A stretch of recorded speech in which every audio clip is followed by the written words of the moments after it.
नमस्कार, स्वागत है आपका कक्षा 10वीं एनसीईआरटी इतिहास की पाठ्य पुस्तक के पहले अध्याय के चौथे भाग में। इस पूरे अध्याय में हमने यूरोप में राष्ट्रवाद का उदय इस विषय को समझने की कोशिश की और इससे जस्ट प्रीवियस वीडियो में यूरोप में राष्ट्रवाद के उदय के जो अलग अलग फेज थे, अलग अलग समय थे, उसमें से 1830 से लेकर 1840 और उसके बाद 1848 तक का ये जो पूरा समय था, इसको क्रांतियों का युग कहा गया। इस क्रांतियों के युग में उदारवादी राष्ट्रवादी जो मध्य वर्ग था, उसने अपने राष्ट्र के निर्माण के लिए, अपने राष्ट्र के अंदर जनतांत्रिक शासनों की मांग को लेकर और बड़े बड़े विद्रोह किए, क्रांतियां की। ऐसा यूरोप के अलग अलग क्षेत्रों में उस पूरे समय में, उस पूरे टाइम पीरियड में 1830 से 1840 का ये जो समय था, इसमें देखने को मिला। लेकिन 1848 के बाद ये जो क्रांतियां थी, उन क्रांतियों का संबंध, इस राष्ट्रवाद का संबंध जनतंत्र से और क्रांति से इसका अलगाव हो गया। अलगाव हो गया मतलब अब ये जो राष्ट्रवादी जो लोग थे, वो केवल लोकतंत्र की स्थापना के लिए क्रांतियां नहीं कर रहे थे। 1848 के बाद की क्रांतियां राष्ट्रवादी भावनाओं का उपयोग कर जो राजतंत्र थे, जो 1848 के बाद वापस सत्ता में लौट आए थे, उन रूढ़िवादियों ने उदारवादी जो विचार थे उनका सम्मान करते हुए और उन राष्ट्रवादी भावनाओं का इस्तेमाल अपनी सत्ता, अपनी सीमाओं को बढ़ाने में किया। किस प्रकार इन सारी क्रांतियों के परिणाम स्वरूप अलग अलग यूरोप के हिस्सों में राष्ट्र राज्य बनने की यह जो गति थी, यह एकदम तीव्र हो गई और किस प्रकार इन राष्ट्रवादी भावनाओं ने यूरोप के अंदर नए राष्ट्र राज्यों को जन्म दिया, इनको हम इस पूरे अध्याय के इस भाग में 3 उदाहरणों के माध्यम से समझेंगे। हम जर्मनी के एकीकरण की प्रक्रिया को, इटली के एकीकरण की प्रक्रिया को और इन सब से अलग ब्रिटेन किस प्रकार एक राष्ट्र के रूप में संगठित हो सका, इन 3 घटनाओं के माध्यम से हम यूरोप में इन राष्ट्र राज्यों के जन्म की प्रक्रियाओं को समझेंगे। आइए हम शुरू करते हैं जर्मनी के एकीकरण की कहानी से। जर्मनी का एकीकरण पूरे यूरोप में राष्ट्रवाद के नाम पर, राष्ट्रवाद की भावना के प्रचंड होने के कारण से किस प्रकार नए राष्ट्रों ने जन्म लिया, उसमें से एक कहानी है जर्मनी के एकीकरण की। कुछ बिंदुओं के माध्यम से हम इस जर्मनी के एकीकरण को संक्षेप में समझने की कोशिश करेंगे। जर्मनी के एकीकरण में जिन प्रक्रियाओं ने प्रभाव डाला, जिन लोगों का प्रभाव था, उनको हमने 3 बिंदुओं पर यहां पर स्थापित किया है। सबसे पहला, जर्मनी के एकीकरण में 1848 की क्रांतियों का प्रभाव यह देखने को मिला। हम सब जानते हैं 1848 से पहले का 1830 तक का जो समय था, ये लंबी क्रांतियों का एक इतिहास था। जगह जगह पर यूरोप के हिस्सों में, फ्रांस से प्रारंभ हुआ और अलग अलग हिस्सों में इस प्रकार की राष्ट्रवादी क्रांतियां हुई जो अपने देश को, अपने राष्ट्र को संगठित करने के लिए हुई थी। उन क्रांतियों से प्रेरणा लेकर के जो जर्मनी के जो लोग थे, जो जर्मनी के राष्ट्रवादी लोग थे, उन्होंने भी एक स्वतंत्र राष्ट्र राज्य की मांग कर डाली और उस राष्ट्र राज्य की निर्मिति के लिए उन्होंने आंदोलन करना प्रारंभ किया। ये जो राष्ट्रवादियों द्वारा जर्मन राष्ट्र की जो मांग थी, राष्ट्र राज्य की जो मांग थी, ये राष्ट्र राज्य किस प्रकार का राष्ट्र राज्य था? एक ऐसा राष्ट्र राज्य जिसके अंदर संविधान, प्रेस की स्वतंत्रता और व्यक्ति की स्वतंत्रता, इन सब चीजों की जगह हो। अर्थात जर्मनी के राष्ट्रवादी जर्मन को एक इस प्रकार का राष्ट्र राज्य बनाना चाहते थे जिसका अपना एक संविधान हो, जो संविधान के अनुसार चलता हो, जहां प्रेस, अभिव्यक्ति की स्वतंत्रता हो, लोग अपने विचार अभिव्यक्त कर सकते हो और नागरिकों की स्वतंत्रता की जहां कद्र होती हो। ऐसे एक राष्ट्र राज्य की मांग जर्मनी के राष्ट्रवादियों की मांग बन गई 1848 के बाद, जिसने एक ग्राउंड तैयार किया, जनमानस के अंदर एक आधार तैयार किया कि जर्मनी को एक राष्ट्र बनना चाहिए। और इस राष्ट्र राज्य की जो कल्पना इन राष्ट्रवादियों ने की थी, इसकी पहली अभिव्यक्ति किस प्रकार का वो राष्ट्र होगा, जर्मनी राष्ट्र, उसकी अभिव्यक्ति, पहला एक प्रयोग, पहला एक जो काम हुआ वो फ्रैंकफर्ट संसद के रूप में हुआ। इससे जस्ट पूर्व के वीडियो में भी हमने फ्रैंकफर्ट पार्लियामेंट या फ्रैंकफर्ट संसद के बारे में पढ़ा है। जर्मनी के एकीकरण के जो बहुत सारे प्रयास हुए उसमें से सबसे पहला प्रयास था वो फ्रैंकफर्ट संसद या फ्रैंकफर्ट पार्लियामेंट का बनना था। हम सब जानते हैं नेपोलियन के समय से ही जर्मनी के 39 राज्यों को जीतकर एक जर्मन कॉन्फेडरेशन संघ का निर्माण हुआ था और वियना की संधि के बाद में भी उन 39 राज्यों के उस महासंघ में कोई बदलाव नहीं किया गया, उसे उसी प्रकार का रखा गया।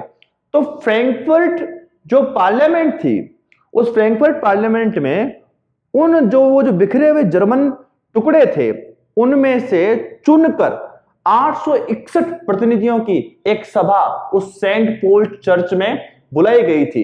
ये 861 जो सदस्य थे निर्वाचित सदस्य थे। निर्वाचित सदस्य अर्थात जर्मनी के वो जो बिखरे हुए टुकड़े थे जो अभी तक एक नहीं हुए थे, उन अलग अलग हिस्सों से वहां की जनता ने चुनकर इलेक्टेड करके इन 861 प्रतिनिधियों को भेजा था इस फ्रैंकफर्ट पार्लियामेंट में भाग लेने के लिए। 1839 में हुई ये फ्रैंकफर्ट पार्लियामेंट। उसमें जब ये निर्वाचित सदस्य वहां आए तो इनका जो एक एजेंडा था, इन्होंने एक जो संविधान का एक प्रारूप बनाया था कि जर्मन किस प्रकार का एक राष्ट्र होगा, तो संविधान के अधीन, संसद के अधीन जिसमें सम्राट कार्य कर सके, यानी कि जर्मन महासंघ का एक अध्यक्ष बनाने की कल्पना की एक योजना फ्रैंकफर्ट संसद ने की थी कि संघ का एक अध्यक्ष होगा जो कि संविधान के दायरे में रहकर काम करेगा। और इस फ्रैंकफर्ट पार्लियामेंट ने इस अध्यक्ष के रूप में प्रशा, जो एक उन बहुत सारे जर्मन जो टुकड़े थे जिनके मिलकर के जर्मन एक राष्ट्र बनना था, उसमें से एक बड़ा हिस्सा जो था वो प्रशा का था। इस प्रशा का जो सम्राट था विल्हेम चतुर्थ, इसको इस फ्रैंकफर्ट संसद ने उस जर्मन राष्ट्र के अध्यक्ष के रूप में चुना था। लेकिन जब फ्रैंकफर्ट पार्लियामेंट के दौरान प्रशा के सम्राट विल्हेम चतुर्थ को जर्मनी का अध्यक्ष नियुक्त किया जाने लगा, उनके सर पर जर्मन राष्ट्र के सम्राट का एक ताज सजाया जाने लगा, तो विल्हेम चतुर्थ ने जर्मन राष्ट्र का यह ताज अस्वीकार कर दिया और संयुक्त जर्मनी जो राष्ट्र बनने जा रहा था उसका सम्राट पद उन्होंने छोड़ दिया। इसका कारण क्या था? क्योंकि विल्हेम चतुर्थ को संसद के अधीन रहकर शासन चलाना यह मंजूर नहीं था और इस काम के अंदर उन्होंने रूढ़िवादी जो लोग, जो राजतंत्र का समर्थक करने वाले जो लोग थे, उनका समर्थन किया विल्हेम चतुर्थ ने और उनके समर्थन में उन्होंने एक ऐसा शासक बनना जो संविधान के अधीन रहकर काम कर सके, इस बात को अस्वीकार कर दिया और सम्राट के उस पद के अस्वीकार करते ही ये फ्रैंकफर्ट पार्लियामेंट जो थी वह असफल हो गई, अर्थात फेल हो गई। इसका जनाधार भी समाप्त हो गया और इस फ्रैंकफर्ट पार्लियामेंट को उस समय की जो राजतंत्र की ताकत थी, जो सत्ताधीश थे और जो रूढ़िवादी लोग थे, उन्होंने मिलकर के पूर्णतया नष्ट कर दिया, दबा दिया। तो इस प्रकार फ्रैंकफर्ट पार्लियामेंट के रूप में यह जो पहला प्रयास हुआ था जर्मनी को एक राष्ट्र के रूप में डेवलप करने का, वह प्रयास असफल हो गया। इसके बाद एक घटनाक्रम आगे बढ़ता है और ये जो सम्राट विल्हेम चतुर्थ थे प्रशा के, यहां पर मैं एक बात और बता देता हूं बच्चों आपको, चाहे जर्मनी का एकीकरण हो चाहे इटली का एकीकरण हो, इन दोनों में एक समानताएं हैं। जब हम जर्मनी के एकीकरण की बात करें तो जर्मनी जो है वो 300 से अधिक छोटे छोटे हिस्सों में बटा था, अलग अलग रजवाड़ों में बटा था, जिसको मिलाकर जर्मनी का एकीकरण होना था। तो इन 300 से अधिक रियासतों में से एक जो आधार बनी, जिसने सबसे पहली पहल की इन संपूर्ण जर्मन रियासतों को मिलाकर जर्मन राष्ट्र को एक करने की, वो पहल प्रशा ने ही की थी। ये जो प्रशा था, इस प्रशा के द्वारा ही जर्मन राष्ट्र के एकीकरण की इस प्रक्रिया की पहल की गई थी, शुरुआत की गई थी, नेतृत्व किया गया था। ऐसा कैसा आपको इटली के अंदर भी मिलेगा। तो ये जो प्रशा है, इस प्रशा का जो सम्राट था विल्हेम चतुर्थ, जिसने कि फ्रैंकफर्ट संसद के दौरान जर्मन राष्ट्र का अध्यक्ष बनने से इनकार कर दिया था, उसकी मृत्यु हो गई और उसकी मृत्यु के बाद विलियम प्रथम यह प्रशा का सम्राट बना। विलियम प्रथम यह प्रशा का सम्राट बना सम्राट विल्हेम चतुर्थ की मृत्यु के बाद। लेकिन जिस समय विलियम प्रथम सम्राट बना प्रशा का, उस समय इसकी आयु 64 वर्षीय थी, अर्थात बुजुर्ग अवस्था, प्रौढ़ावस्था में विलियम प्रथम था। लेकिन जब सम्राट बन गया तो सम्राट बनने के बाद ये अवस्था में तो बुजुर्ग था और कोई ऐसा बहुत बड़ा अच्छा योद्धा या इस प्रकार की स्थिति उसकी नहीं थी, लेकिन इसकी एक खूबी थी, वह योग्य लोगों की पहचान कर पाने में माहिर था। कौन? ये विलियम प्रथम। और इसलिए इस विलियम प्रथम ने अपना जो चांसलर नियुक्त किया, चांसलर अर्थात प्रधानमंत्री, प्रशा का प्रधानमंत्री, ये प्रशा का प्रधानमंत्री इसने ऑटोमन बिस्मार्क को नियुक्त किया। तो ऑटोमन बिस्मार्क का जर्मनी के एकीकरण में योगदान हम पढ़ रहे हैं। इससे पहले हमको ऑटोमन बिस्मार्क के बारे में क्लियर कर लेना चाहिए कि ऑटोमन बिस्मार्क कौन था। तो ऑटोमन बिस्मार्क प्रशा का प्रधानमंत्री या प्रशा का चांसलर था। किसने बनाया था ऑटोमन बिस्मार्क को प्रशा का चांसलर? तो विलियम प्रथम ने, जो कि प्रशा का सम्राट बना। कब? सम्राट विल्हेम चतुर्थ की मृत्यु के बाद। ये जो ऑटोमन बिस्मार्क था, इसको जर्मनी के एकीकरण का जनक कहा जाता है। जर्मनी के एकीकरण का जनक कहा जाता है। जर्मनी के एकीकरण का जनक क्यों कहा जाता है? क्योंकि ऑटोमन बिस्मार्क वो पहला व्यक्ति था जिसने संयुक्त जर्मन राष्ट्र की बात को ताकत से रखा।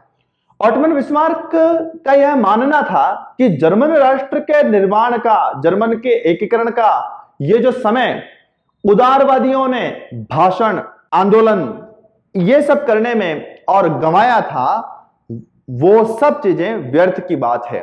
उनको लगता था कि ये जो राष्ट्रवादी क्रांतियां हुई, संसदीय स्वरूप डेवलप करने के लिए, संविधान के अंदर एक शासन को विकसित करने की जो बात हुई, ये जर्मन राष्ट्र के एकीकरण की ज्यादा काम की बात नहीं है। जर्मन राष्ट्र का एकीकरण तो जो है वह भाषण और बहुमत के स्थान पर लोह और रक्त की नीति से हो सकता है।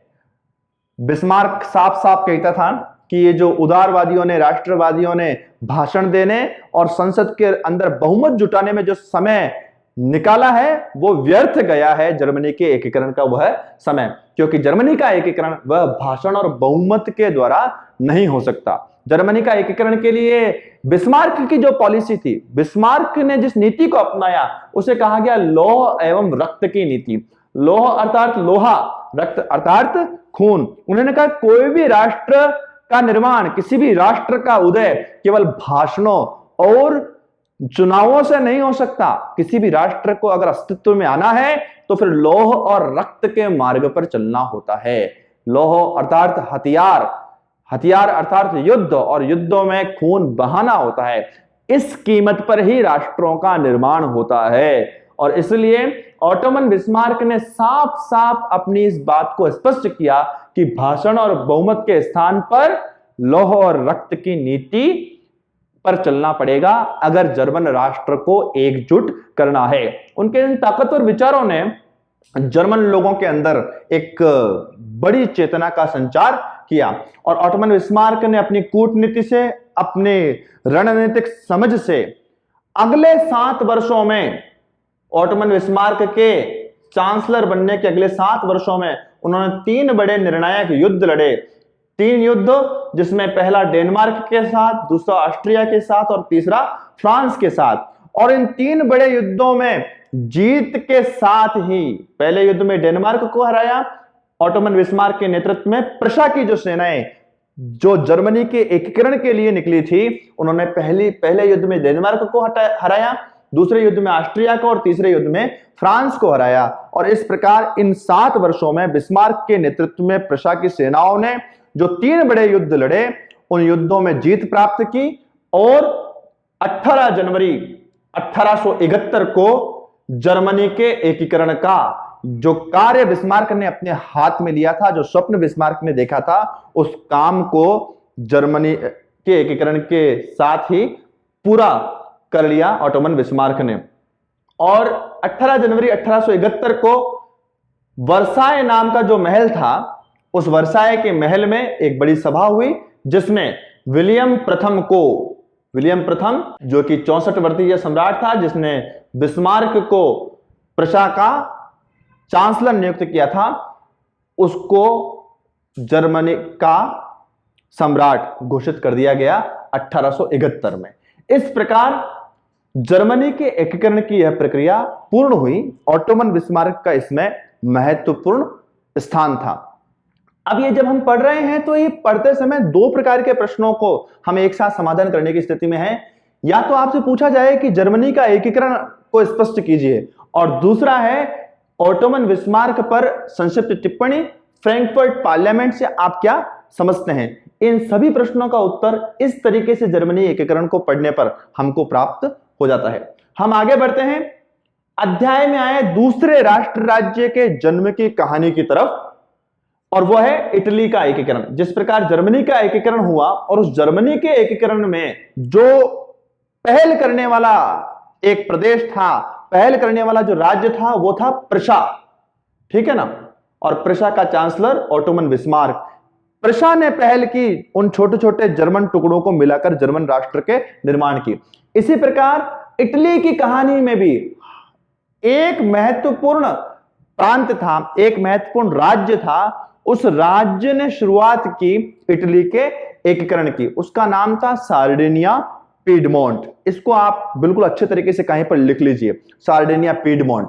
सार्डिनिया पीडमोंट ने पहल की इटली के विभक्त टुकड़ों टुकड़ों में बटे इटली को एक करने की, जिसको एक पूरे सीक्वेंस से क्रमशः आगे बढ़ते बढ़ते सार्डिनिया पीडमोंट के द्वारा पूरा किया गया, यानी कि इटली के एकीकरण को पूर्ण किया गया।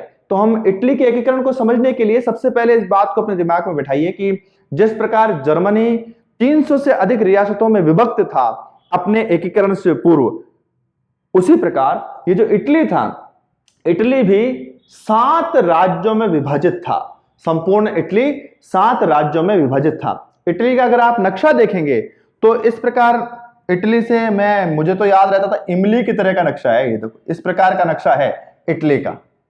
तो ये जो इटली का नक्शा है, जिस समय इटली का एकीकरण का यह दौर चल रहा था, उससे पूर्व, इटली के एकीकरण से पूर्व इटली 7 राज्यों में विभक्त थी। और 7 राज्यों में हम इसके 3 टुकड़े अच्छी तरह से देख सकते हैं। यह है उत्तरी इटली, यह मध्य इटली और यह दक्षिणी इटली। तो जो उत्तर का इटली था, उसके ऊपर ऑस्ट्रिया नाम की जो शक्ति थी उस समय की, उसका आधिपत्य था। जो मध्य का हिस्सा था ये वाला, इसके ऊपर पोप राज करते थे। और जो दक्षिणी हिस्सा था इटली का, उस दक्षिणी हिस्से पर स्पेन के बूर्बो राजा राज करते थे। अर्थात संपूर्ण इटली जो है वो 7 हिस्सों में विभक्त था। इसका जो उत्तरी हिस्सा था, उस उत्तरी हिस्से में जो ऑस्ट्रिया थी उसका कब्जा था, मध्य हिस्से पर पोप राज करता था और दक्षिणी हिस्से पर स्पेन के बूर्बो राजाओं का राज था। इस प्रकार इटली विभक्त था 7 अलग अलग हिस्सों में। इटली के एकीकरण का ये जो दौर प्रारंभ हुआ, उसमें 4 नाम आए हैं, जिन 4 लोगों का महत्वपूर्ण योगदान रहा इटली के एकीकरण में।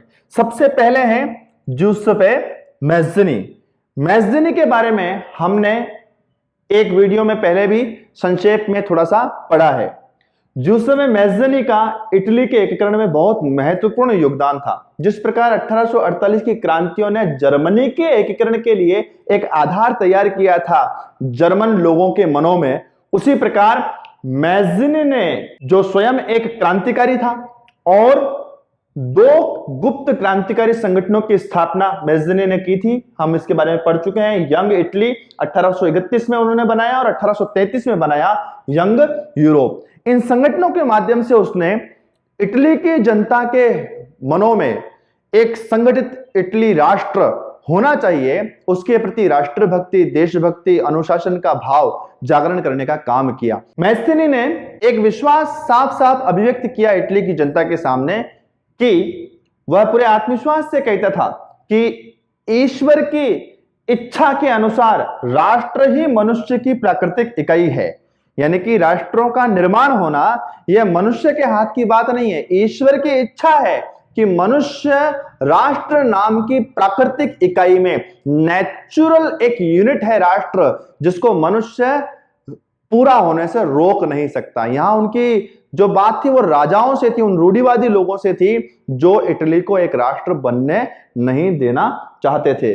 तो मैज़िनी का ये साफ साफ विश्वास था, इसको मैंने इनवर्टेड कॉमास में किया है, कि ईश्वर की इच्छा के अनुसार राष्ट्र ही मनुष्य की प्राकृतिक इकाई है। यानी कि जो प्राकृतिक चीजें हैं उसके अंदर मनुष्य का हस्तक्षेप नहीं होता, प्राकृतिक चीजें स्वयं घटित होती हैं, कृत्रिम मनुष्य निर्मित करता है, और प्राकृतिक जो चीजें होती है वह स्वयं निर्मित होती है, उसमें मनुष्य का कोई हस्तक्षेप नहीं होता।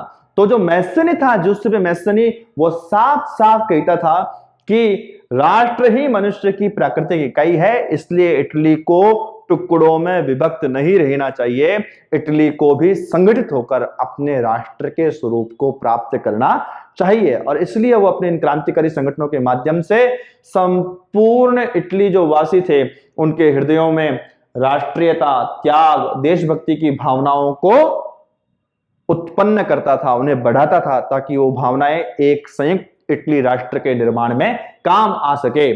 और इसीलिए जो जुसेppe मैज़िनी था उसका गणतंत्र में भी विश्वास था, एक संगठित इटली गणराज्य की स्थापना वो चाहते थे, और इसलिए 1849 में मैज़िनी ने रोम में एक गणतंत्र की स्थापना की थी। रोम कहां है तो अभी आपको ध्यान में आया होगा, यह जो मध्य इटली है, रोम को इटली का हृदय भी कहते हैं, केंद्र बिंदु है रोम इटली का। इस रोम में जुसेppe मैज़िनी के प्रयत्नों से एक गणतंत्र की स्थापना की गई थी, लेकिन बहुत थोड़े ही समय में वो जो पोप का शासन वहां हुआ करता था, पोप आप सब जानते होंगे, जो चर्च के प्रमुख होते हैं वो उनको पोप कहा जाता है। तो पूरे इटली में, और इटली का जो केंद्रीय स्थान था ये रोम, इस रोम पर पोप का ही आधिपत्य था।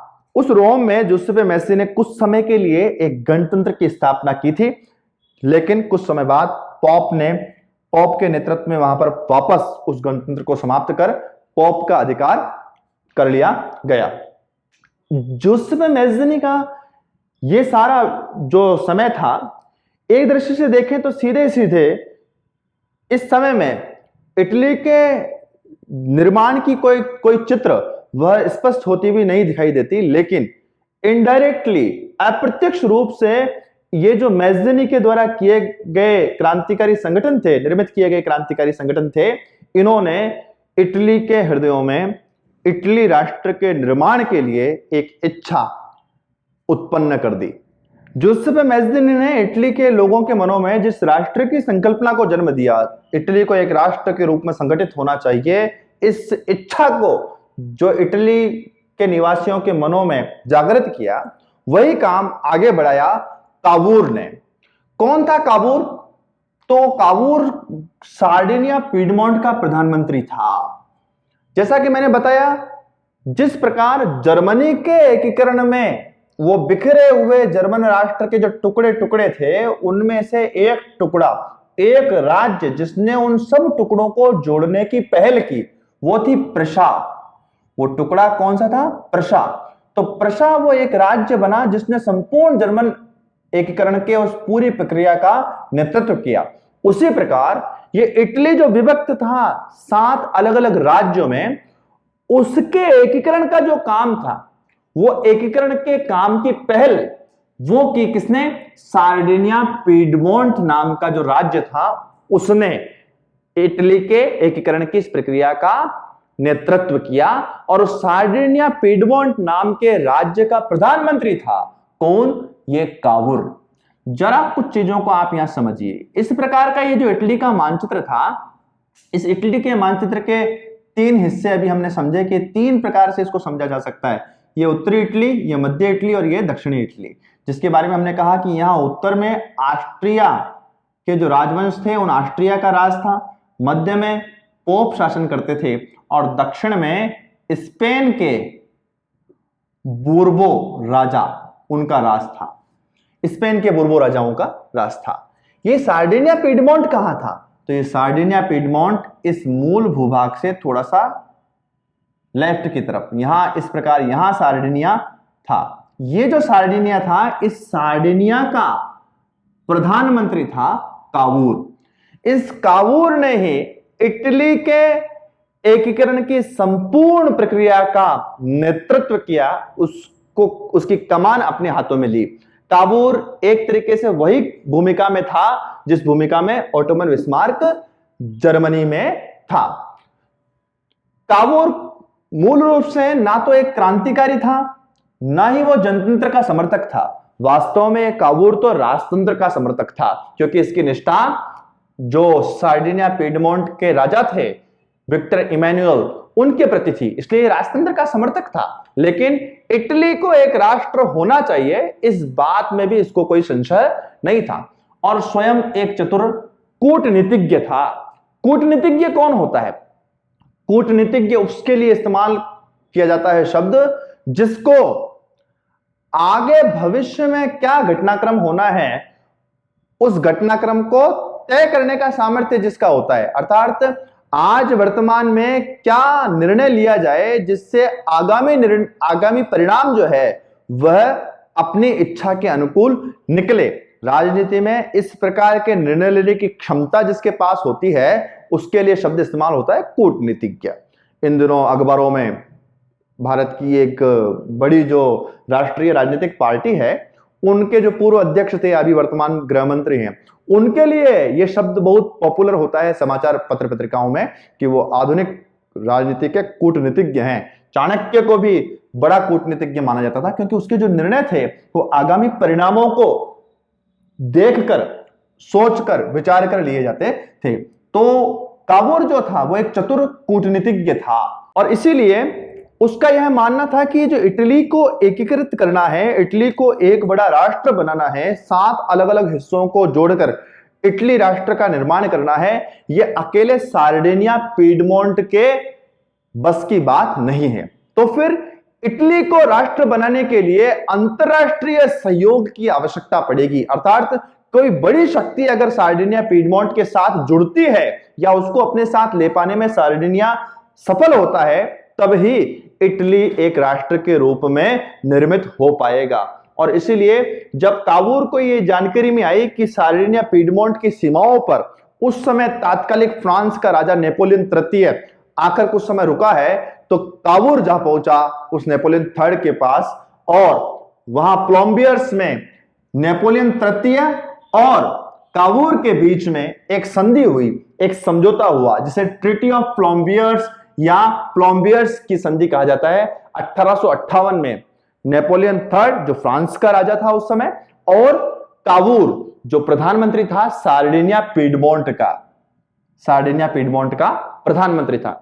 तो इन दोनों के बीच में जो संधि हुई, संधि में यह बात तय की गई कि इस इटालवी राष्ट्र की जो कल्पना सार्डिनिया पीडमोंट और कावूर कर रहा है उसके जो 2 छोटे हिस्से हैं वो फ्रांस को दे दिए जाएंगे, और इसके बदले में ऑस्ट्रिया के अधीन जो इटली का हिस्सा है, ऑस्ट्रिया के अधीन कौन सा था? ये ऊपर वाला उत्तर इटली, ये ऑस्ट्रिया के अधीन जो इटली का ये हिस्सा है, इसको लेने में ऑस्ट्रिया के खिलाफ युद्ध में फ्रांस तो करेगा समर्थन, किसका? इटली का, अर्थात सार्डिनिया पीडमोंट का, कावूर का। और इसके बदले में फ्रांस को सार्डिनिया क्या देगा? तो 2 छोटे हिस्से जो थे वो देने की बात की गई। और प्लम्बियर्स की संधि के कारण से फ्रांस से सैनिक सहायता ले पाने में कावूर सफल हो गया, और बाद में जब ऑस्ट्रिया के साथ में युद्ध हुआ, उस ऑस्ट्रिया के साथ युद्ध में फ्रांस ने कावूर का साथ दिया, यानी कि सार्डिनिया पीडमोंट का साथ दिया, और इस युद्ध में ऑस्ट्रिया की हार हो गई। और ऑस्ट्रिया की हार के साथ ही उसके अधीन जो लोम्बार्डी नाम का एक क्षेत्र था, उस लोम्बार्डी को जीतकर सार्डिनिया में मिला लिया गया। अर्थात ये जो सार्डिनिया था, इस सार्डिनिया में ये उत्तर का जो हिस्सा था ऑस्ट्रिया के अधीन, इसमें 2 बड़े क्षेत्र थे, इसको आप ध्यान रखिए। एक तो था लोम्बार्डी, इन 2 नामों को नाम ध्यान रख सकते हैं आप।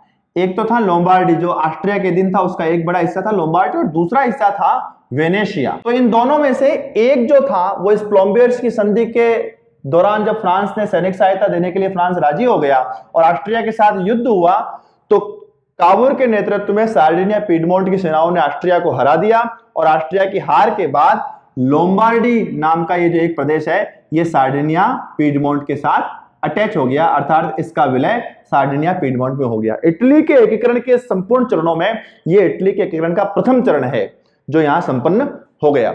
इसके बाद ही ये कब घटित हुई, ये सारी घटना हुई 1858 में इस प्लोम्बियर्स की संधि के बाद। इसके जस्ट बाद जो मध्य यूरोप था, मध्य इटली था, इस मध्य इटली के अंदर ये जो छोटे छोटे क्षेत्र थे जिनका नाम था परमा, मेडोना, टस्कनी, इन परमा, मेडोना, टस्कनी नाम के ये जो छोटे छोटे क्षेत्र थे, इनके अंदर अपने आप विद्रोह हो गए। विद्रोह का कारण क्या था, ये जो संपूर्ण छोटे छोटे ये जो क्षेत्र थे मध्य इटली के छोटे छोटे टुकड़े, इसके जो लोग थे उन लोगों की भावनाएं इटली के साथ जुड़ी हुई थी। वह इटली गणराज्य में पहले से ही मिलना चाहते थे और इसलिए वहां पर छोटे छोटे जो विद्रोह, छोटे छोटे जो आंदोलन खड़े हुए, उन आंदोलनों को ये जो कावूर था, इस कावूर ने इनडायरेक्टली, अप्रत्यक्ष रूप से उन आंदोलनों को सहयोग किया कावूर ने, और कावूर के उस सहयोग के कारण से परमा, मेडोना और टस्कनी में वो आंदोलन भड़क गए और बाद में जनमत संग्रह के द्वारा परमा, मेडोना और टस्कनी इनको भी इटली राज्य में मिला दिया गया, इटली राष्ट्र में मिला दिया गया। अर्थात कावूर के योगदान में दो बड़ी बातें, ये जो तीन हिस्से थे, उत्तरी इटली, मध्य इटली और दक्षिणी इटली, तो उत्तरी इटली और मध्य इटली के कुछ क्षेत्र, इनको इटली राष्ट्र में विलय करवाने में कावूर का एक महत्वपूर्ण योगदान था। आगे बढ़ते हैं हम। अगला जो व्यक्ति जिसने इटली को एक राष्ट्र बनाने में महत्वपूर्ण भूमिका अदा की, उसका नाम था गैरिबोल्डी। तो हम गैरिबोल्डी के बारे में जान लेते हैं। गैरिबोल्डी कौन था? गैरिबोल्डी स्वयं एक स्वतंत्रता सेनानी था, यानी कि वो इटली की स्वतंत्रता के लिए, इटली को राष्ट्र बनाने के लिए संघर्ष करने वाला एक क्रांतिकारी था। और ये गैरिबोल्डी अपनी जवानी के काल में जो सार्डिनिया, वही सार्डिनिया जिसकी चर्चा हमने की, जिसने इटली को राष्ट्र बनाने का नेतृत्व किया उस सारे अभियान का, वह जो सार्डिनिया राज्य था, उस सार्डिनिया की जो जल सेना थी, उस जल सेना में अपनी जवानी में भर्ती हो गया। कौन? गैरिबोल्डी। और इसके साथ ही 1833 में गैरिबोल्डी ने यंग इटली नाम के क्रांतिकारी संगठन की सदस्यता ले ली, यानी कि यंग इटली नाम के उस क्रांतिकारी संगठन का वो सदस्य बन गया। यंग इटली किसने बनाया था क्रांतिकारी संगठन? तो अभी हमने ध्यान किया, जूसेppe मैज़्ज़िनी ने जो क्रांतिकारी संगठन बनाया था यंग इटली, जो इटली को राष्ट्र बनाने के लिए, इटली में राष्ट्रवादी भावनाओं को बढ़ाने के लिए काम कर रहा था, उस यंग इटली का सदस्य हो गया कौन? गैरिबोल्डी। गैरिबोल्डी को इस क्रांतिकारी संगठन में शामिल होने और क्रांतिकारी गतिविधियों में भाग लेने के कारण से 1834 में गैरिबोल्डी को गिरफ्तार कर लिया गया, और गिरफ्तार करके जब इसको जेल में डाला गया तो इस जेल से गैरिबोल्डी फरार हो गया, भाग पाने में सफल हो गया और भागकर पहुंचा कहां? दक्षिण अमेरिका। और वहां कई वर्षों तक दक्षिण अमेरिका में रहने के बाद गैरिबोल्डी वापस लौटा इटली। कब? 1854 में। 1854 में इटली पहुंचने के बाद उसने उस समय जो सार्डिनिया का राजा था विक्टर इमानुएल, उस विक्टर इमानुएल का समर्थन किया, और विक्टर इमानुएल के समर्थन करने के साथ ही वापस इटली लौट करके गैरिबोल्डी ने अपना एक संगठन बनाया, अपना एक स्वयंसेवी संगठन बनाया जिसका नाम था रेड शर्ट या लाल कुर्ती संगठन।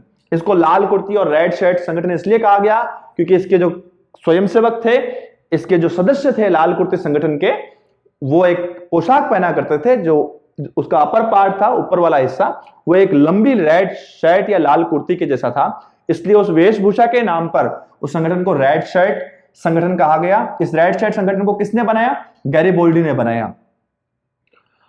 इस रेड शर्ट संगठन को बनाने के बाद इस संगठन के 1000 स्वयंसेवकों को लेकर 1000 स्वयंसेवकों को लेकर गैरिबोल्डी ने सिसिली, नेपल्स पर अधिकार कर लिए। दक्षिणी इटली के कुछ हिस्से जिनके ऊपर अधिकार कर लिए किसने? गैरिबोल्डी के नेतृत्व में उन 1000 लाल कुर्ती स्वयंसेवकों ने सिसिली, नेपल्स पर अधिकार कर लिया। जैसे ही ये स्वयंसेवक गैरिबोल्डी के नेतृत्व में इन क्षेत्रों में पहुंचे तो वहां के जो किसान थे, उन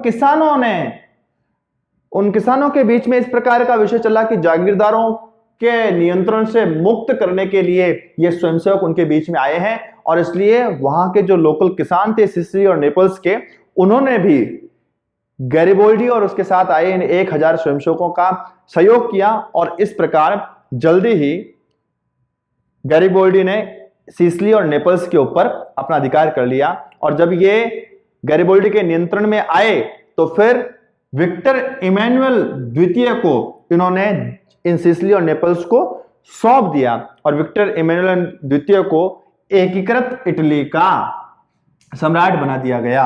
अर्थात कावूर के समय उत्तर के अंदर जो ऑस्ट्रिया के अधीन था लोम्बार्डी, वो सार्डिनिया पीडमोंट के साथ मिल गया और कावूर के ही समय 1860 में ये मध्य जो इटली था उसके पर्मा, मेडोना, टस्कनी, ये जो क्षेत्र थे ये भी इटली के अंदर मिल गए।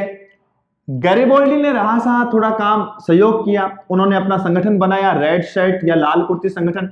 उसके स्वयंसेवकों के साथ उन्होंने सिसिली और नेपल्स यानी कि दक्षिणी इटली के जो हिस्से थे उनके ऊपर आक्रमण किया, जहां किसानों का समर्थन उन्हें मिला और किसानों के समर्थन मिलने के बाद वहां पर जनमत संग्रह हुआ यानी कि पब्लिक वोटिंग हुई और उस पब्लिक वोटिंग में सिसिली और नेपल्स ने इटली में मिलना स्वीकार कर लिया और ये दक्षिणी हिस्सा भी सार्डिनिया पीडमोंट के साथ मिलकर ये संपूर्ण जो क्षेत्र था वो क्षेत्र एक बड़े एकीकृत इटली का स्वरूप ले लिया।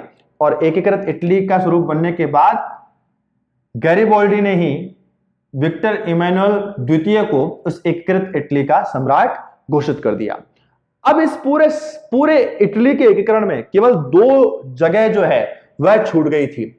एक तो वेनेशिया जो उत्तरी इटली का एक हिस्सा हुआ करता था। लोम्बार्डी तो आपको ध्यान है, यहां प्लोम्बेर्स की संधि के बाद जो युद्ध हुआ उसमें लोम्बार्डी तो मिल गया था इटली को, लेकिन यहां पर दूसरा एक क्षेत्र था वेनेशिया, वह अभी तक भी ऑस्ट्रिया के ही कब्जे में था। एक तो ये बचा था और एक बिल्कुल केंद्र में रोम नाम का जो क्षेत्र था जिसके ऊपर पोप का अधिकार था, वह रोम का इटली में मिलना अभी तक बाकी था।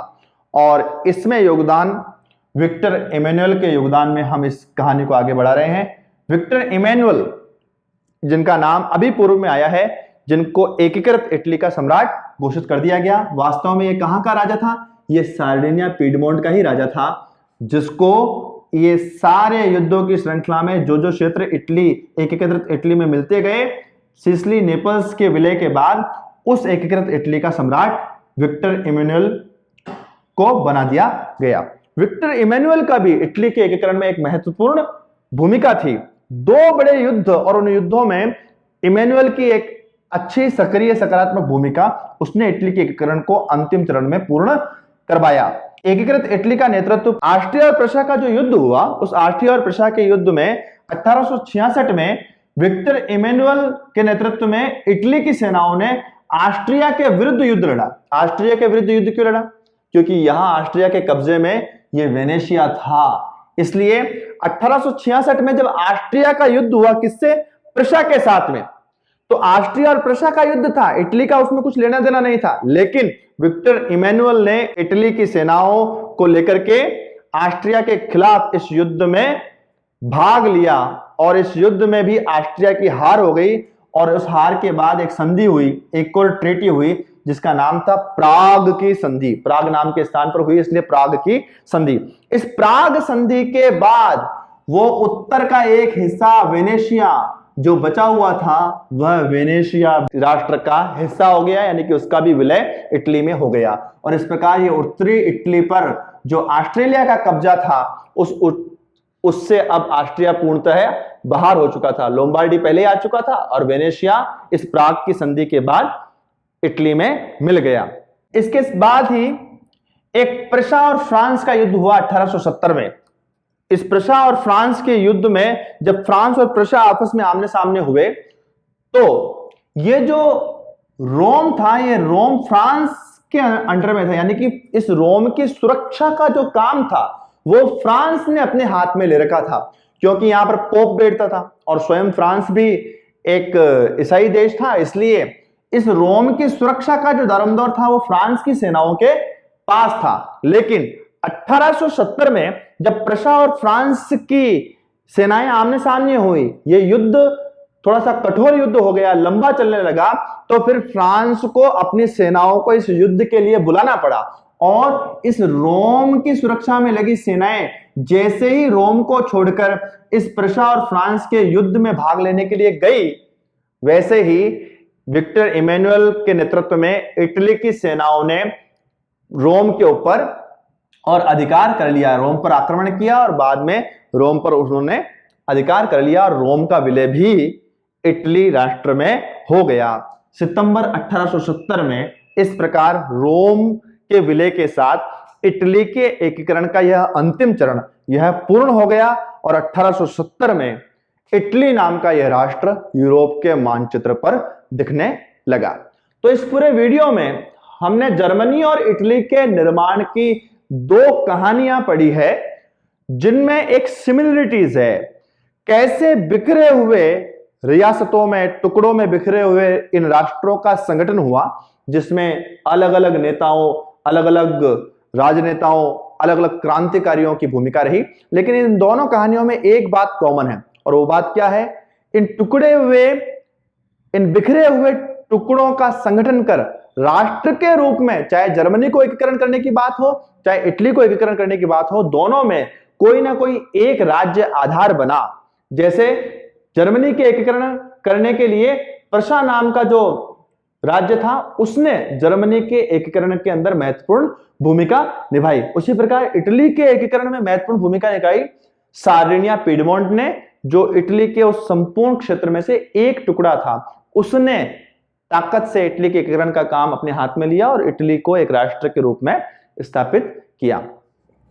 यूरोप में राष्ट्र राज्यों के उदय के ये जो दो उदाहरण अभी हमने देखे, जर्मनी का एक राष्ट्र के रूप में संगठित होना और उसके बाद इटली का एक राष्ट्र बनना, कम बेश पूरे यूरोप में इसी प्रकार के उदाहरण इस 19वीं शताब्दी के समय में इसी प्रकार से एक के बाद एक छोटे छोटे राष्ट्र राज्यों का निर्माण हुआ। एक और उदाहरण हमारा इस चैप्टर में आया है और वो है ब्रिटेन का एक राष्ट्र के रूप में संगठित होना या ब्रिटेन का एक राष्ट्र बनना। ब्रिटेन में राष्ट्रवाद शेष यूरोप के राष्ट्रवाद से थोड़ा सा पृथक है, थोड़ा से उसमें अंतर है ब्रिटेन के राष्ट्र बनने की इस कहानी में। और मूलभूत जो अंतर वो यही है कि जहां जर्मनी, इटली जैसे ये जो राष्ट्र राज्यों का निर्माण यूरोप में हुआ, वो अचानक किसी एक घटना, किसी एक क्रांति या लगातार एक के बाद एक हुए युद्धों के कारण से इन राष्ट्रों का निर्माण हुआ। लेकिन ब्रिटेन में, ब्रिटेन का the great Britain, United kingdom of great Britain के रूप में एक राष्ट्र बनना, यह लंबी एक प्रक्रिया है। इस प्रक्रिया में एक के बाद एक आयाम जुड़ते गए और ग्रेट ब्रिटेन नाम का यह राष्ट्र आज दुनिया के मानचित्र पर जिस प्रकार का दिखाई देता है, वो हमारे सामने उभर कर आया। तो ब्रिटेन में यह राष्ट्रवाद शेष यूरोप से किस प्रकार भिन्न है और ब्रिटेन, ग्रेट ब्रिटेन किस प्रकार बना, उसकी एक कहानी को इन बिंदुओं के आधार पर हम समझेंगे। और एक प्रश्न को दिमाग में लेकर हम ब्रिटेन की इस कहानी को पढ़ने जा रहे हैं, और वो प्रश्न क्या होना चाहिए हमारे दिमाग में कि ब्रिटेन में राष्ट्रवाद शेष यूरोप से भिन्न किस प्रकार है, यह हमको समझना है और एग्जामिनर को समझाना है। इसलिए हम उसी दृष्टि से इसको समझने की कोशिश करेंगे। तो जैसा कि मैंने शुरुआत में बताया आपको कि ब्रिटेन में राष्ट्र का निर्माण या राष्ट्रवाद का निर्माण यह शेष यूरोप से अलग था, क्योंकि यह अचानक हुई किसी क्रांति का परिणाम नहीं था। किस प्रकार ब्रिटेन एक राष्ट्र के रूप में खड़ा हुआ, तो पहला बिंदु हम इसको समझने के लिए लेते हैं 18वीं शताब्दी से पूर्व की स्थिति इस ब्रिटेन की क्या थी। तो 18वीं शताब्दी से पूर्व जैसे यूरोप के इटली और जर्मनी के दो उदाहरणों में हमने देखा कि उससे पूर्व वो छोटे छोटे टुकड़ों में बटे हुए थे। हमने जर्मनी के बारे में ध्यान किया कि वो 300 से अधिक छोटे छोटे क्षेत्रों में, राजवंशों में बटा हुआ था। उसी प्रकार इटली जो था, वो मूल इटली राष्ट्र जो बाद में बना, निर्मित हुआ, वह मूलतः 7 छोटे छोटे टुकड़ों में अलग प्रकार से विभाजित था, जिसके संगठन से इटली राष्ट्र बना। उसी प्रकार ये जो 18वीं सदी से पूर्व का ब्रिटेन है, वो कोई एक राष्ट्र के रूप में नहीं था, वह भी छोटे छोटे द्वीप समूहों में विभक्त था। अलग अलग द्वीप थे और केवल द्वीप समूह में ही विभक्त नहीं था, तो उन पर विभिन्न नरजातीय समूह मतलब एथनिक ग्रुप्स, जिनकी शारीरिक बनावट में आप अंतर देख सकते हो, जिनके कलर में हम अंतर देख सकते हैं, जिनकी अपनी अपनी संस्कृति, अपनी परंपराएं थी। ऐसी अलग अलग प्रकार के विभिन्न बहुत सारे निर्जातीय समूह इन ब्रिटिश द्वीप समूहों में रहते थे, जिसमें अंग्रेज एक निर्जातीय समूह था, वेल्श, स्कॉट, आयरिश, ये सब निर्जातीय समूह, एथनिक ग्रुप्स उन द्वीप समूहों पर रहा करते थे। इन सब एथनिक ग्रुप्स की, इन सब निर्जातीय समूहों की अपनी अपनी सांस्कृतिक और राजनीतिक परंपराएं थी। अपनी संस्कृति, अपनी परंपरा, अपने अपने हिसाब से ये लोग अपने शासन को चलाया करते थे। तो कुल मिलाकर के 18वीं शताब्दी से पूर्व ब्रिटेन में भी कोई राष्ट्र नाम की चीज नहीं थी। ये स्थिति जब ब्रिटेन में थी तो उसमें से ये जो विभिन्न निर्जातीय समूह हैं उसमें से एक जो थे अंग्रेज, आंग्ल लोग जो थे, ये अंग्रेज लोग समय के साथ साथ और ज्यादा विकसित होने लगे। इनकी शक्ति बढ़ने लगी, इन्होंने अपनी धन संपदा में भी विकास कर लिया। और धन संपदा में विकास की स्थिति तो आपको ध्यान है, आप सब जानते हैं कि जब औद्योगिकरण प्रारंभ हुआ तो जो मशीनीकरण का युग आया वो सबसे पहले इंग्लैंड में ही आया। ये आंग्ल लोग जो थे यह इंग्लैंड के निवासी थे। वो जो द्वीप समूह है उन द्वीप समूह में से एक था इंग्लैंड, ठीक है ना, वो एक द्वीप था वो इंग्लैंड। तो उस इंग्लैंड पर रहने वाले ये लोग अंग्रेज कहलाते थे या आंग्ल लोग कहलाते थे। इन आंग्ल लोगों ने सबसे पहले औद्योगिकरण में मशीनीकृत युग जो आया वो इन लोगों के पास आया, इसलिए इनके पास बड़े बड़े कारखाने, उद्योग इन लोगों के पास लगने लगे, पैसा आने लगा, ताकत आने लगी। और उस पैसे और ताकत के कारण से इन विभिन्न निर्जातीय समूहों में से ये जो अंग्रेज थे, इन अंग्रेजों ने इन सब द्वीप समूहों पर, जिनकी बात हम अभी पहले किए हैं, उन सब द्वीप समूहों पर अपना प्रभुत्व स्थापित करने लगे। अपनी ताकत, अपने पैसे, अपने वैभव के दम पर उन्होंने इन सब निर्जातीय समूहों और इन द्वीपों पर धीरे धीरे अपना प्रभुत्व स्थापित करना प्रारंभ कर दिया।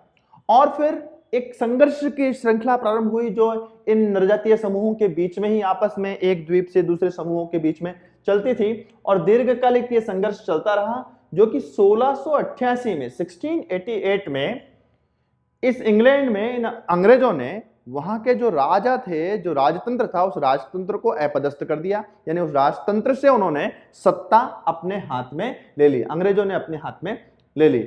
और अंग्रेजों ने उस सत्ता को प्राप्त कर 1688 में ही संसद की सर्वोच्चता को स्थापित कर लिया। यानी कि उन्होंने अपनी एक संसद का निर्माण किया और उस संसद को स्थापित किया। राजतंत्र को हटाकर उसकी जगह पर संसद की सर्वोच्चता स्थापित कर दी गई।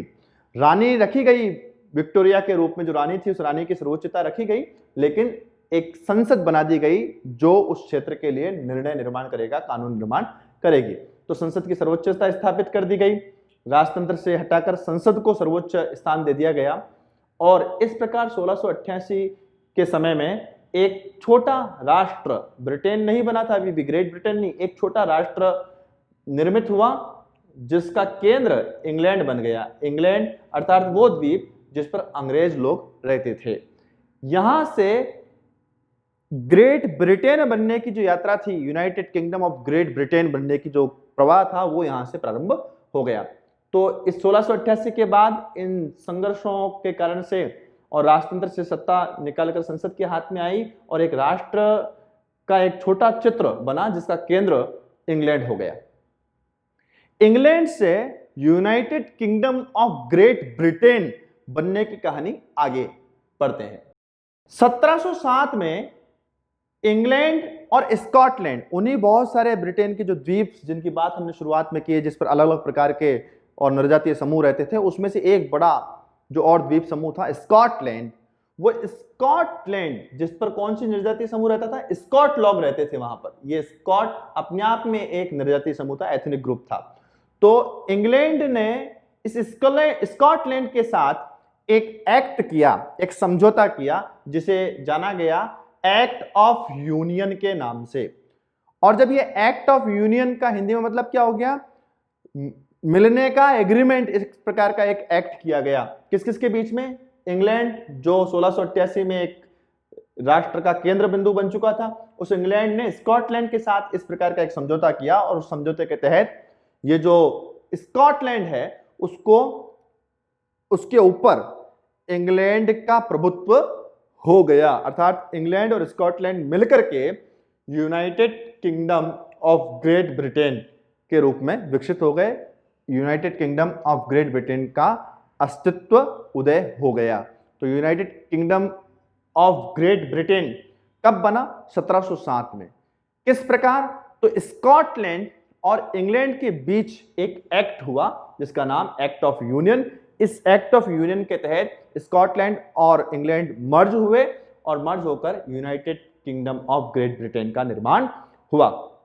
लेकिन इंग्लैंड ने थोड़े ही समय में, ये जो स्कॉटलैंड था, इस स्कॉटलैंड के ऊपर इंग्लैंड का ये जो प्रभुत्व हुआ, उस प्रभुत्व के साथ साथ जो ब्रिटिश संसद थी जिसका निर्माण पहले ही हो चुका था, इस ब्रिटिश संसद में आंग्ल सदस्यों का बोलबाला हो गया। अर्थात ब्रिटेन जो बन रहा था, उस ब्रिटेन की पहल क्योंकि इंग्लैंड कर रहा था। इंग्लैंड किस प्रकार के निर्जातीय समूह का देश था? अंग्रेजों का देश था। तो जैसे जैसे ये ग्रेट ब्रिटेन और संसद का स्वरूप विकसित होता गया, वैसे वैसे ये अंग्रेज लोगों की जो संख्या है, आंग्ल जो सदस्य थे, इंग्लैंड के जो मूल निवासी थे, उनका ही बोलबाला उस ब्रिटिश संसद में रहा। आगे चलकर जब स्कॉटलैंड का यहां मर्जर हो गया इंग्लैंड के साथ में, तो थोड़े समय के अंदर ही स्कॉटलैंड की संस्कृति का दमन यह प्रारंभ हुआ उस ग्रेट ब्रिटेन के अंदर। नाम ग्रेट था, ग्रेट मतलब महान, लेकिन काम देखेंगे तो उसमें कहीं भी महानता उसके निर्माण में हमको नजर नहीं आएगी। स्कॉटलैंड को मिलाया गया उस एक्ट ऑफ यूनियन के तहत, और बाद में जो स्कॉटिश पीपल्स थे, जो स्कॉट जनजाति समूह के जो लोग थे, निर्जातीय समूह जो था, एथनिक ग्रुप, उसकी संस्कृति और उसके जो राजनीतिक संस्थान थे, उनकी जो परंपराएं थी, उनको अंग्रेज लोगों के द्वारा, आंग्ल लोगों के द्वारा दबाया जाने लगा, समाप्त किया जाने लगा, उनका शोषण दमन किया जाने लगा। जो स्कॉट लोगों की जो अपनी भाषा थी, खुद की मौलिक भाषा थी, उस भाषा पर प्रतिबंध लग गया, उसके उपयोग पर पाबंदी हो गई, उनकी वेशभूषा को भी निषेध कर दिया गया संपूर्ण इंग्लैंड में। और इस कारण से, इस दमन के कारण से कई जो स्कॉटिश पीपल्स थे, उनको अपना देश ही छोड़कर जाना पड़ा, देश छोड़कर भागने को वो विवश हो गए। इस प्रकार स्कॉटलैंड को पूरा निगल गया इंग्लैंड अपने साथ उस एक्ट के द्वारा मिलाकर। स्कॉटलैंड के बाद बारी आई आयरलैंड की। ग्रेट ब्रिटेन के निर्माण की ये प्रक्रिया हम पढ़ रहे हैं, किस प्रकार एक के बाद एक क्षेत्र इंग्लैंड में मिलते गए और ग्रेट ब्रिटेन का आकार बढ़ता चला गया। तो आयरलैंड में कैथोलिक ईसाइयों का दमन। ये जो आयरलैंड देश था, आप सब लोग जानते हैं, थे तो ये सारे ईसाई देश, लेकिन ईसाई भी दो प्रकार के होते हैं, एक कैथोलिक होता है और एक प्रोटेस्टेंट होता है। तो ये जो आयरलैंड था, ये आयरलैंड में मूल रूप से जो कैथोलिक ईसाई थे, उन कैथोलिक ईसाइयों का यह बहुसंख्यक देश था। अर्थात आयरलैंड के अंदर कैथोलिक ईसाई बड़ी संख्या में थे, बहुसंख्या में थे। तो इंग्लैंड ने क्या किया, अंग्रेजों ने किया कि वहां के जो अल्पसंख्यक प्रोटेस्टेंट लोग थे, अल्पसंख्यक मतलब जिनकी संख्या आयरलैंड में कम थी, उन प्रोटेस्टेंट लोगों को सपोर्ट करना चालू किया। किसने? इंग्लैंड ने, अंग्रेजों ने, ब्रिटिशर्स लोगों ने, कि वो बहुसंख्यक कैथोलिक देश पर अपना प्रभुत्व स्थापित करने के लिए आंदोलन करें, कुछ ना कुछ इस प्रकार के काम करते रहें, ताकि कैथोलिक, जो बहुसंख्यक कैथोलिक लोगों का देश है, वो प्रोटेस्टेंट देश बन जाए, प्रोटेस्टेंट लोगों की संख्या वहां पर ज्यादा हो जाए, या प्रोटेस्टेंट लोगों का अधिकार आयरलैंड पर हो जाए। इसके लिए इंग्लैंड छुपके छुपके, छद्म रूप से प्रोटेस्टेंट लोगों को हवा देता था, प्रोटेस्टेंट लोगों का सहयोग करता था, और इसलिए वहां पर प्रोटेस्टेंट और कैथोलिक लोगों के बीच में झगड़े होना प्रारंभ हो गया। अंग्रेजों के सहयोग जो प्रोटेस्टेंट लोगों को मिलता था, उसके कारण से उस देश में कैथोलिक और प्रोटेस्टेंट के बीच में एक झगड़ों की स्थिति, विवादों की स्थिति बन गई। और बाद में ये जो कैथोलिक लोग थे, जो बहुसंख्यक थे आयरलैंड में, इन्होंने विद्रोह कर दिया, अंग्रेजों के खिलाफ विद्रोह कर दिया, अंग्रेजी जो शासन व्यवस्था थी उसके खिलाफ विद्रोह कर दिया। इस विद्रोह का निर्ममता पूर्वक दमन, निर्दयता पूर्वक इस सारे विद्रोह को दबा दिया गया अपनी सैनिक शक्ति के माध्यम से। इंग्लैंड की सेनाओं ने इस विद्रोह को कुचल दिया, और फिर अगला दौर जो आया, वो आया आयरलैंड को यूनाइटेड किंगडम में सम्मिलित करना। 1801 आते आते ये सारे जो विवाद की स्थितियां थी वो तो वहां चली रही थी। कैथोलिक लोगों ने प्रोटेस्टेंट लोगों के खिलाफ और अंग्रेजों के खिलाफ आंदोलन चालू कर दिए थे, विद्रोह चालू कर दिए थे। अंग्रेजों ने उसको निर्दयता पूर्वक दबाया और दबाकर 1801 तक आते आते अपनी पूरी ताकत के माध्यम से आयरलैंड को United kingdom of great Britain में सम्मिलित करवा लिया। और जैसे ही आयरलैंड भी इस ग्रेट किंगडम का हिस्सा बना, यूनाइटेड किंगडम का हिस्सा बना, तो वहां पर आंग्ल संस्कृति अर्थात अंग्रेजों का जो कल्चर था उस आंग्ल संस्कृति का बहुत व्यापक प्रचार प्रसार किया गया और उस कैथोलिक देश को किस प्रकार प्रोटेस्टेंट बनाया जाए, अपनी संस्कृति को वहां पर थोपा जाए, इसके लिए प्रयास इंग्लैंड ने शुरू कर दिया। आयरलैंड को अपने यूनाइटेड किंगडम में मिलाने के बाद ब्रिटिश जो राष्ट्र था, उस ब्रिटिश राष्ट्र अर्थात यूनाइटेड किंगडम, उसके नए प्रतीक जो थे यूनियन जैक जो उनका राष्ट्रीय झंडा था, और God save our Nobel king, God save our Nobel king, इस प्रकार का एक राष्ट्रगान United kingdom of great Britain का राष्ट्रगान बनाया गया और इसको बहुत अधिक प्रचारित, पॉपुलर संपूर्ण यूनाइटेड किंगडम में किया जाने लगा। तो इस प्रकार ये जो ब्रिटेन में राष्ट्रवाद का उदय है ये शेष यूरोप से पृथक है। शेष यूरोप में लगातार युद्धों की श्रृंखला दिखाई देती है और एकदम अचानक किसी राष्ट्र राज्य का अस्तित्व होता हुआ दिखाई देता है, लेकिन ब्रिटेन के इस घटना में 18वीं सदी के शुरुआत से, उससे भी थोड़ा सा पहले से प्रारंभ होकर इस प्रकार एक के बाद एक श्रृंखला चली, लंबे समय तक ये प्रक्रिया चली, जिसके बाद एक United kingdom of great Britain नाम का ये राष्ट्र राज्य अस्तित्व में आया।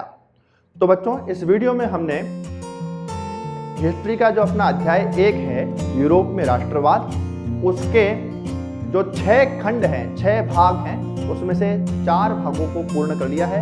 इस वीडियो में हमने किस प्रकार राष्ट्र राज्यों का जन्म हुआ ऐसे 3 उदाहरणों को अच्छे से समझा है, जर्मनी, इटली और ब्रिटेन। इन तीनों के बारे में आपका कोई प्रश्न हो तो आप उसे कमेंट बॉक्स में अवश्य लिखें। वीडियो को लाइक करें, शेयर करें। मिलते हैं अगले वीडियो में, तब तक के लिए नमस्कार।